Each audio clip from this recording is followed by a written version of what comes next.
What's up, everyone? It's TechTrooper64, and today we're going to be talking about Apple's keynote meeting of WWDC 2015 in June that they had today about iOS 9 and OS X, the new version, which is called El Capitan, plus Watch OS 2. So, I just want to say I recorded this video on the day that they made this meeting, this keynote. But unfortunately, I don't think the video will be up until the next day. So if I say today they made this video, today they made this statement, it's just because I'm filming this the day that they made the keynote. But this video will probably be up like tomorrow, or for me it's tomorrow, but for you guys it's probably the next day. But anyway, so the keynote starts out with Tim Cook coming on stage, and then he brings up, I don't think it was Tim Cook. Sorry, I didn't watch the meeting. I'm just reading it off of IGN's updates of Keynote Live blog. I'll put a link in the description if you want to see it for yourself.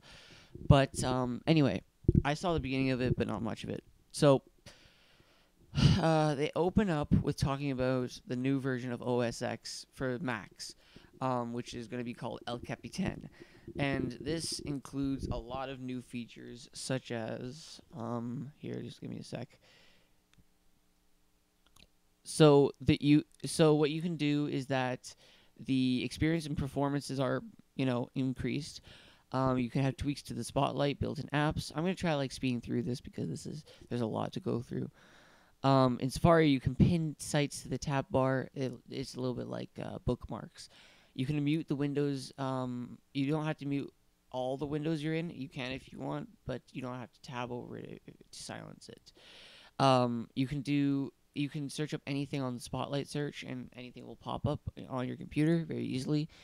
It's easier to navigate. Navigations between windows in Mail is easier. It's also easier to snap two windows side by side with each other. And after it starts talking about the performance with Metal, to develop games. And they're saying how much easier it is. And it's saying how Adobe is using Metal, its new graphics engine, for OS X and other, for iTunes, or not iTunes, iPhone 6. So yeah, it's saying how the new Metal version will have 10 times more improvement for gaming. And then Epic Games came up on stage and showed off a game called Fortnite. I've never played it. I don't even know if it's a real game or if it's a game in development. But yeah, it's just showing how you can develop the game while you're playing the game. You can play the game and change things if you'd like. Fortnite is coming out for beta for Mac this fall. And they showed off that companies like 2K, Blizzard, Unity, and more are using Metal.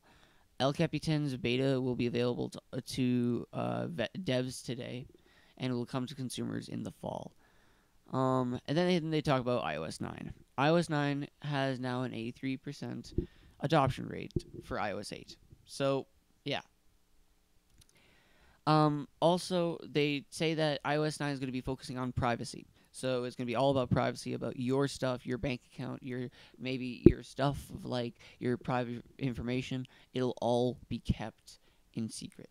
So next, they talk about how Siri has been used it's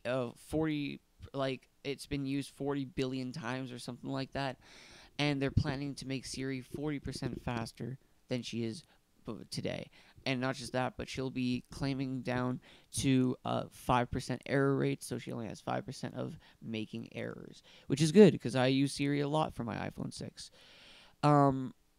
You can also, and this is what I really like, this is something I really want to point on, is that for incoming calls that has a number that you don't know, you can go through the phone goes through the internet and finds out if you know the person or not, and it'll tell you the name if you do or don't, and it's pretty cool. You can search through the Spotlight search for videos, and videos show up very easily, and you can just click that and it'll lead you to YouTube or wherever the video is. What's cool is that if you've been listening to music for a bit, Siri will learn that you like this music every morning, and always at that same time, Siri will play that music, and they will say, and they'll say like, "Hey, here's 5 a.m. You're playing this music. Here's your music," and that's good because I play my music at certain times of days, and I would love that. It would be easier on me. Um, so search offers more options. For example, you can have people to call, places to visit, and yeah, there's a lot to do for it. You can ask Siri for specific types of photo of specific people, which is kind of cool. You can just kind of like describe a photo. Like you can say like, "Oh, I know what a photo looks like, but I don't know the name of it." And then Siri, you can describe it to Siri, and then Siri can find the best thing for you online. And then they're talking about how privacy will be anonymous, how nothing will be associated with your Apple ID. It'll be a random identifier. Um, it'll not be linked to any Apple services, and it will not be shared with third parties, and you are completely in control, which is great. Um, and there's going to be, and then they're talking about Apple Pay here, how they're saying like Square, which people may know, Square is that little thing you can attach to your phone to have a credit card scanner, which is cool, which it'll be using with Apple Pay.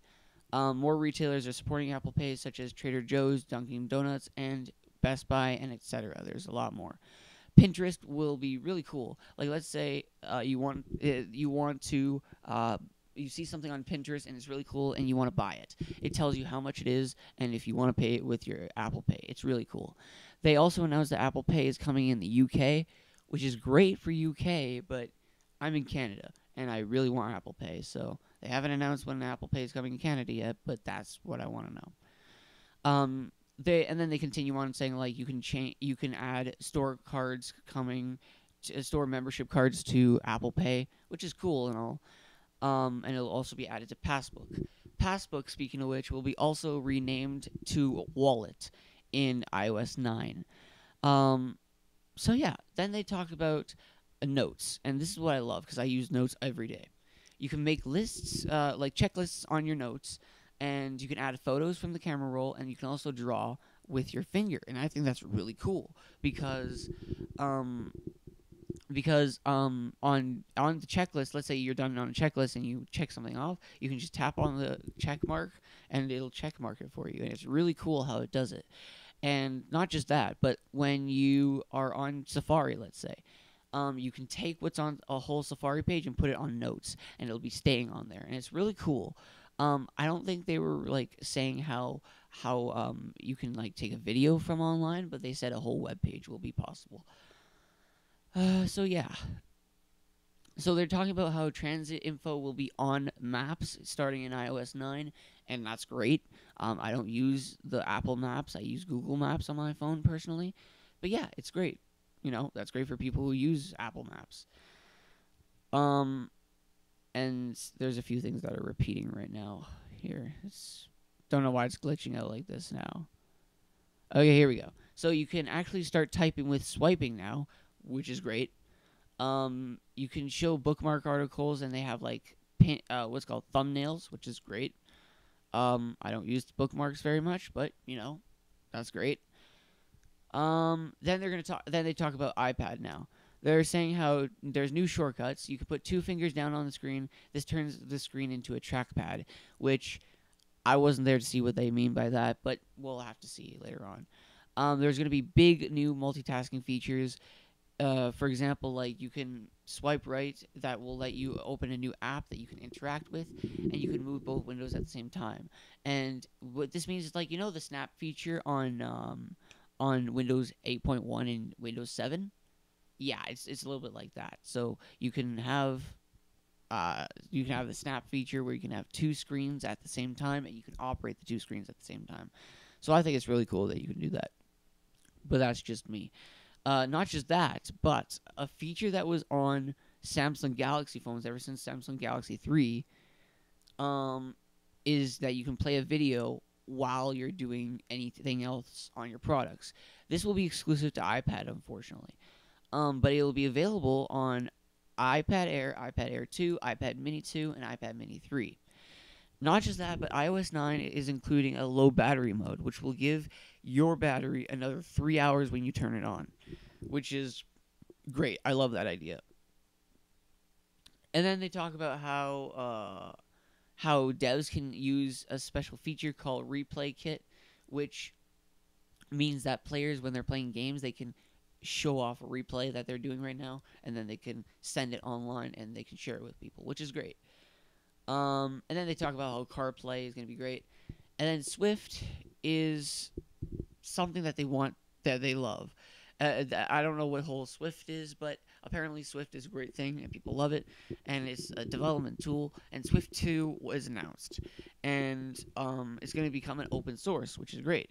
So yeah, iOS 9 is supported by all devices that support iOS 8, which is amazing. So they're not cutting any devices. So if you own an iPad 2 or an iPhone, is that 5C or 4S? I don't know. It's very blurry, the picture I'm looking at. But yeah, if you have an old phone that still ran iOS 8, you can definitely run iOS 9. And that's great. That's amazing that they're doing that. Moving on to App Store, they talked about how the App Store recently passed 100 billion app downloads, which blows my mind. Ultimately, I don't know about you guys, but it's blowing my mind. And then after, they talked about how they paid $30 billion to developers with the App Store, which is great. And now they're talking about the Apple Watch, which they're talking about how there's time-lapse things that you can put as background on your watch, which I don't have an Apple Watch, but I'm planning to get one soon.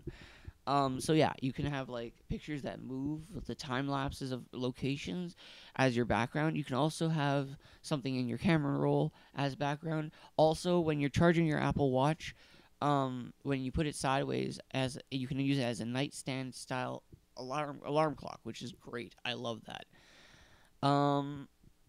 Then there's a whole couple of other things like Friends feature lets you create a group of friends, so you're not limited to just 12. Digital Touch allows you to draw more with multiple colors. You can also reply to emails now from Watch. You can also answer FaceTime audios. You can start workout via Siri, which is great. Apple Pay on Watch will be supporting store cards, and loyalty cards supported via Wallet. You can also ask Siri to pull up glances, which is great. Video can be played directly on the watch. You'll have better performance and speed on the watch. The microphone audio can now be pulled into apps, which is great. Which means you can use the speakers on there to listen out loud. And then after, they're talking about how you can reply to an email by talking to Siri, which is great. Awesome features. Again, I don't have a watch yet, so I can't really give my final verdict. But yeah, the consumers will see this update in the fall. And then Tim Cook is back, and he says that he's announcing something music related. So then he comes out and says the next chapter of music is Apple Music, which is this subscription service that you can start,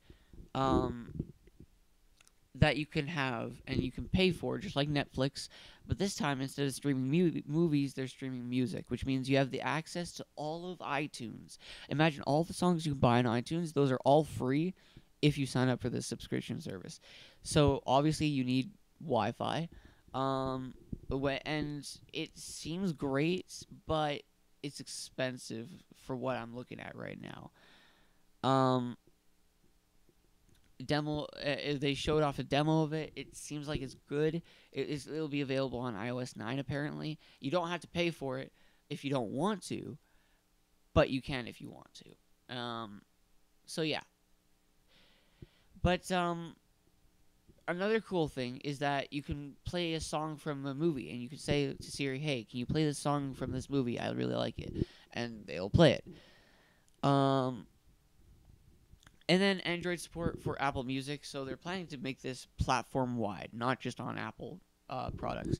So they're saying that Apple Music will be available for $10 per month, but the first 3 months are free. So that's great. The new version of iTunes will be available on June 30th. There's a family plan for Apple Music there to have $14.99 for families up to 6 people. Separate playlists can be and recommendations can be played simultaneously, and they finish it off by doing that. So that is it for Apple's keynote meeting. That was a whole whopping 15 minutes of video. But thanks for hanging in there if you guys did. Be sure to rate, comment, favorite, and subscribe, and tell me in the comments down below. Are you going to get an Apple Watch? What do you think about iOS 9 and the updates? And do you think that iOS 9 is going to be a really big change, or if it's going to be a small one? And remember, rate, comment, favorite, subscribe, and I'll see you guys next time. Peace.